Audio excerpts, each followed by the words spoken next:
ifunguliwa. Nimestiki sana eneo kubwa la maombi, lakini nataka nimshukuru Mungu kwa sababu ya jambo moja lile ambalo nataka uelewe. Kwa ufupi sana, nisingetamani twende zaidi, lakini nifundishe tu ili upate muunganiko wa kile nilichokufundisha kuhusu shukrani, au moyo wako ukiwa huru, kila kitu chako kitakuwa huru. Baba, katika jina la Yesu, ni wewe muumba wa mbingu na nchi. Ulikuwepo na utaendelea kuwepo, ndio maana unaitwa Mungu. Tumeona uzuri na utakatifu wako. Asante kwa sababu umetuhudumia tangu tumeanza sifa, hatimaye tena kipindi hiki kifupi cha kutafakari ya neno lako tunapokea kutoka kwako. Sema nasi Bwana Yesu, tumeitika na tuko tayari kufundishwa na wewe. Baba yangu ishe milele na kushukuru kwa ajili ya thamani ya neno lako, katika jina la Yesu nimeomba nikiamini, wote tuseme amen. Okay, kwa sababu ya majira waweza kaa mwingine ambao amesimama. Nafundisha somo linaloitwa nafsi yako ikiwa huru na maisha yako iko huru. Amen. Nafsi yako ikiwa huru na maisha yako pia yatakuwa nini? Huru. Ningependa tuanze na wewe na kitabu cha Wathesalonike wa kwanza sura ya 5 na mstari wa 23. Ule mstari wa 23, kitabu cha Wathesalonike wa kwanza 5:23.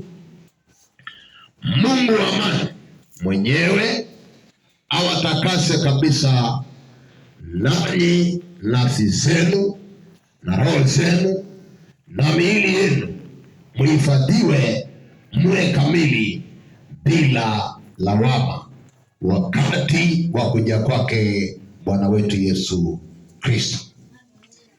Kuna mambo matatu nayazungumzia kwenye kipengele cha somo la nafsi kukombolewa.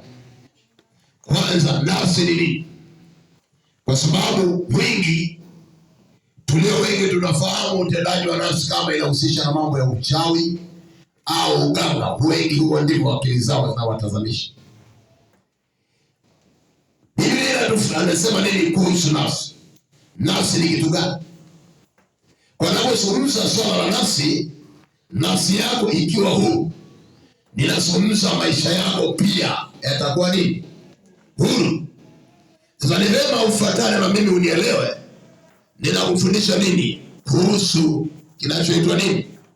Nafsi. Nafsi kwa neno la Kiingereza linatumika mind, akili. Sasa kama akili yako na chochote kinachofanya kazi katika maisha haya ambayo kila mmoja anafahamu hivyo ni nini? Ni akili. Kwa shetani naye bila kuwa nyuma akajua wazi kwamba ili aweze kucheza na mtu, asiweze kumwabudu Mungu, asiweze kumpatia Mungu ibada, asiweze kufanya yanayempendeza Mungu, basi nishughulike na nini? Na nafsi yake. Sasa leo ninahusisha nafsi yako na kinachoitwa kufunguliwa. Kwa sababu usipojua maana ya kufunguliwa, nafsi yako isipofunguliwa, hata ninachokifundisha hapa itakuwa ni kazi bure. Na Mungu alinielekeza akaniambia, watu hawa usipowafungua nafsi zao, maana yake akili zao isipofunguliwa ikatakasika kwa mjibu wa neno nililolisoma, asema Mungu wa amani awatakase nini? Nafsi zenu. Kwa nafsi ya mtu isipotakasika, maana yake nafsi ile haiwezi kumpatia Mungu nini? Shukrani ama ibada. Kwa sababu ili tuweze kuwa na ibada safi, tuweze kuwa na ibada tukufu yenye kumpendeza Mungu na kumpatia Mungu sifa, katika hali ya kuimba, katika hali ya kuomba, katika hali ya usikivu ya kumsikiliza Mungu, ni lazima kwanza nafsi yako iwe imefanyaje? Imetakaswa, au kwa lugha nyingine imefanyaje? Imefunguliwa. Asifiwe Yesu, mteule wa Yesu. Tunaelewana kanisa la Bwana? Kwa nafundisha asubuhi ya leo utendaji wa nini? Wa nafsi. Kwa nafsi ya mtu. Ukiona mtu yeyote ambaye amefungwa, unaona anatamani ampe Mungu ibada, au nitumie neno kichaa, unayemuona anaokota matakataka jalalani, mikate iliyoweza anaweza akala na asihudhurike na asipate shida yoyote, kilichoondolewa ndani yake nini? Kwa lugha nyingine nazungumza, kama nafsi yako ndiyo imefungwa, maana yake kwa lugha nyepesi au rahisi, wewe huwezi kuwa connected na Mungu. Kwa sababu kinacho connect ibada yako na Mungu ni ile hali ya nafsi iliyo nini? Ndani yako, nafsi ya Mungu ikiwa ndani yako. Kwa nafsi ya mtu, na waganga na wachawi nao wakajua hivyo, kwamba mahali pa kumchezea mwanadamu asiweze kuwa na ibada timilifu, ibada kamili na Mungu wake, ni lazima tucheze na nini? Na nafsi yake.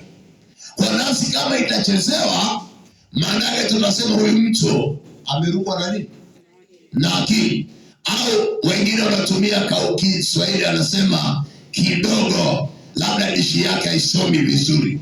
Sio kwamba Mungu alimuumba yule mtu hali dishi lake alisome vizuri kama mnavyosema, isipokuwa alikutana na mtu anayechua maana ya kucheza na ile nafsi iliyoko wapi?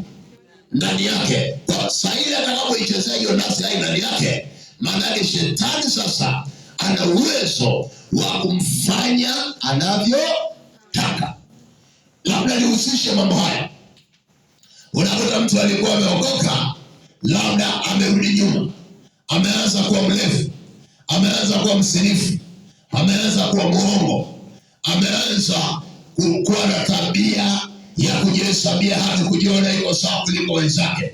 Maana kwa lugha rahisi nayoeleweka kikamilifu, kwamba mtu huyu shetani alipogundua huduma iliyoko ndani yake, ile maana aliyebeba ndani yake, basi akacheza nafsi yake.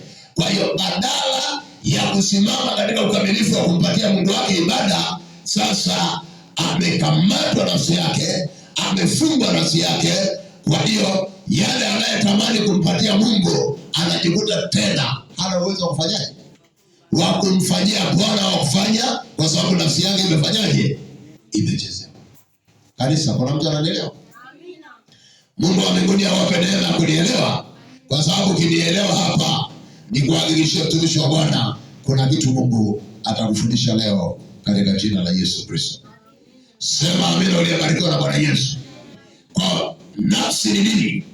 Na ni pumzi hai ya Mungu ndani ya mtu. Sasa labda tupate tafsiri halisi nzuri, tuangalie kuhusu Adamu. Ukisoma katika kitabu cha Adamu, cha Mwanzo,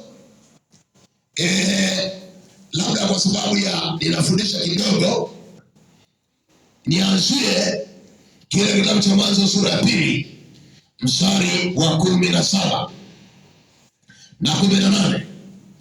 Kwa sababu ya muda hauniruhusu kufafanua kiundani, lakini nisome hiyo mstari 17 na 10 mpaka 18. Anasema, walakini matunda ya mti wa ujuzi wa mema na mabaya usile, kwa maana siku utakapokula matunda mti huo utakufa hakika. 18. Bwana Mungu akasema, si vema mtu huyu awe peke yake, nitamfanyia msaidizi wa kufanana na yeye. Kanisa la Mungu, tunaelewana? Sasa ni vizuri pia unielewe ninachokufundisha asubuhi ya leo, kwa sababu kabla ya chochote, Mwanzo 1:28, ili niunganishe na hiki ninachotaka niseme. Mwanzo ile sura ya 1 na mstari wa 28 nitafundisha kidogo utendaji wa nafsi unapofanya kazi ndani ya mwanadamu.